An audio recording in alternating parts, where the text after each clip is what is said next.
Okay, so let's talk about using marijuana, how to get the most out of it. In my opinion, the single most important factor of how to get the most out of it is dosage. And this is a picture of not the best dosage. There's an interesting relationship between dosage and sensitivity to marijuana in the body, and it's all about the cannabinoid receptors that I've been talking about.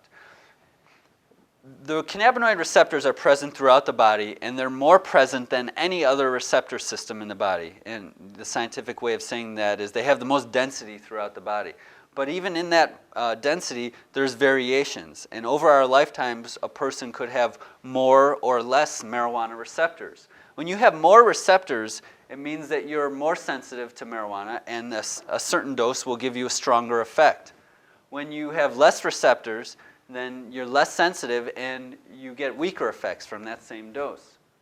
So why is it important to increase your receptors? Well, you'll get more benefits from the marijuana, from a smaller amount of it. You'll have less side effects. You'll get stronger effects from your body's own cannabinoid system. So not only are you more sensitive to marijuana, you're more sensitive to your internal cannabinoids, your endocannabinoids. You'll build tolerance less potential for addiction, which is already pretty low in marijuana, but still there. And the one I didn't put up there is you save money. If you're using less medicine, you're more sensitive to it, it's going to cost less. So how can we increase your receptors? Well, this is really interesting.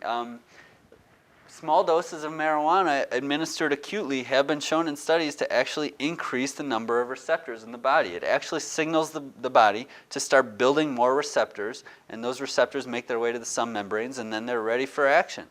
Many people have noticed this in their lives because a lot of people don't feel anything the first time they use marijuana. Or at least most of you probably know someone like that. The first time or the first 2 times a person smokes, nothing happens. Well, what's happening is they've signaled their body to start making more marijuana. Now that second or third time, not making more marijuana, making more cannabinoid receptors, okay? Now those receptors are in place. Now that second or third time they use the marijuana, it stimulates those receptors and they get the effect. That principle can be used in practice to help keep your bodies more sensitive to marijuana, and I'll explain how in a moment. Large doses of marijuana can decrease receptors, and that's how tolerance is built. Basically, the receptors get overstimulated. The cell says, what the heck is going on here? Too much cannabinoid stimulation, and it actually takes the receptor from the membrane and sucks it into the cell and hides it so that it's no longer accessible. And so this isn't a real graph, it's just an image that shows what I've seen in some of my patients where the heavy user needs more and more marijuana over time to get the desired effect. The light user actually needs a little bit less and less over time, and then they hit a relatively stable plateau. So people in my practice, a lot of times they come in using a certain dosage. I tell them the trick of how to sensitize their system. They come back next time saying, Doc, I'm using half as much and getting more out of it. And I see this again and again. It's really cool. So here's how to do it.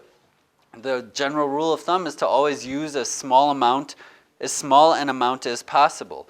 And I want to just go back 1 second. We'll talk about delivery systems later, but I just use this as a metaphor because I think probably some of us have seen this, the person who takes one tiny little puff off a small one-hitter and gets this great effect from it, or the person who's taking multiple big, huge inhalations off of a bong or something like that and not getting even as much of an effect. So use as small an amount as possible and be patient. Expect the same amount to have stronger effects over time. So what I tell people in my practice is take a 48-hour break. That, for some reason, that's the amount of time that seems to work the best. You take a 48-hour break, and then when you, or I call it a fast, and when you break your fast from marijuana, actually purposely use less than it takes to give you the desired effect. So you break for 48 hours, then you might have 1 or 2 puffs if smoking is the way you're doing it. Now those 1 or 2 puffs might do a little bit, but not that much. That's okay, put it down. Then the next day, or at most 3 times a day, do that same thing, 1 or 2 puffs. The next time it probably isn't going to do much more, but put it down anyways. The next time again, 2 or 3 puffs. After a few days of that, the 2 or 3 puffs is going to start doing something. And after a couple more days, the 1 or 2 puffs is going to do more and more. And if you just have the patience to stay at that low dosage and do this process, which only takes a week, by the end of the week, 1 or 2 puffs is going to be doing a lot. It's just you've given your body a chance to build more receptors, and it requires a little bit of patience.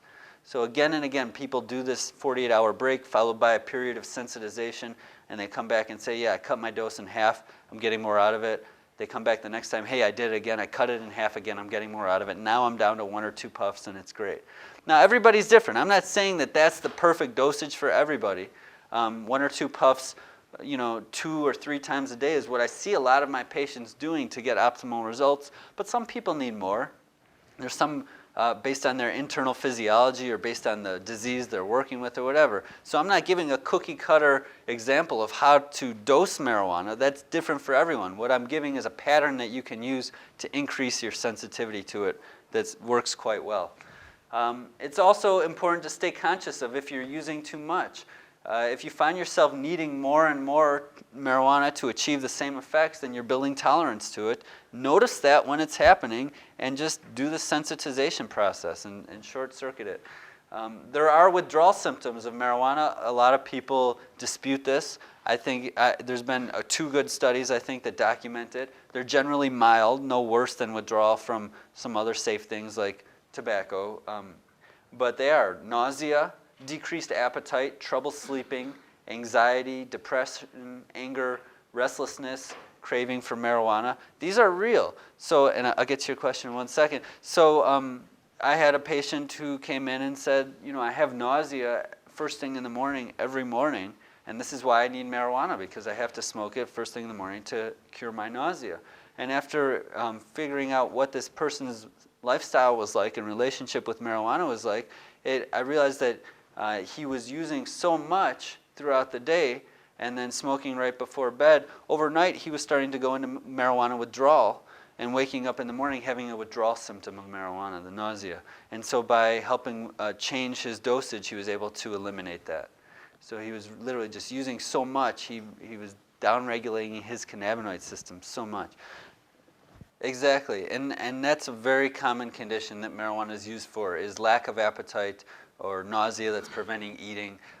Like I mentioned earlier, it stimulates appetite in the fetus and the newborn and the adult, in the animals, and it settles the stomach. It settles the digestive tract. But when someone's going through withdrawal of marijuana, they might have a decreased appetite or increase of nausea. So watch out for these symptoms. They're pretty much everything that marijuana can treat. When you go into withdrawal of it, it can get worse.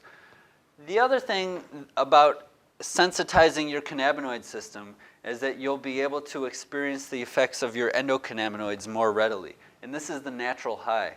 So a lot of news came out about endorphins when we first discovered them in the 70s. And that was the runner's high and all these other positive things, the natural high that people could get. A lot of that was attributed to endorphins. Now that we know about endocannabinoids and we look again at that research, we see that it's a combination of both. But probably the exercise-induced natural highs and certainly the meditative-induced natural highs are more likely to be stimulated by the endocannabinoids. I give osteopathic treatments, and a lot of times after people get off my table, they feel a little out of it and they feel relaxed and kind of positive and good. There was actually a study done that looked at the blood level of anandamide, endocannabinoid, before and after hands-on treatment. And it actually, blood levels raised after a treatment. So a natural high that you might get from a massage or from body work, that's your body starting to make more endocannabinoids, more of the marijuana-like compounds. So exercise, body work, meditation. So that's dosage. It's pretty straightforward. Everybody's got a different starting point. Everyone's going to have a different end point, but I think following those guidelines will help you get the most out of dosage.